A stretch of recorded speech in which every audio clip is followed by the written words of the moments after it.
Hey guys, welcome back to my channel. In this quick tutorial, I'll show you how to rename a PDF file inside your Android mobile device.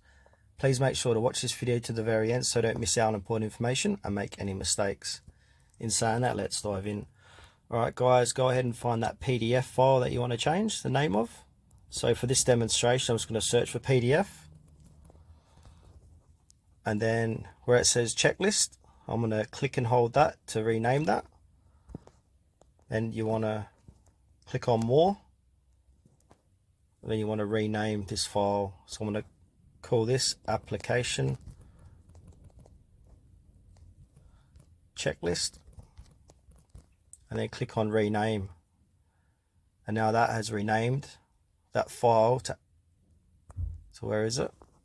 Application checklist here. So yeah, it's as simple as that, guys. You simply click and hold onto the name, hit more, then click on rename. So yeah, that's the end of this video, guys. How to rename a PDF file inside your Android mobile device. Thanks for watching this video to the very end. Please consider to like this tutorial and subscribe to our channel if you found it helpful.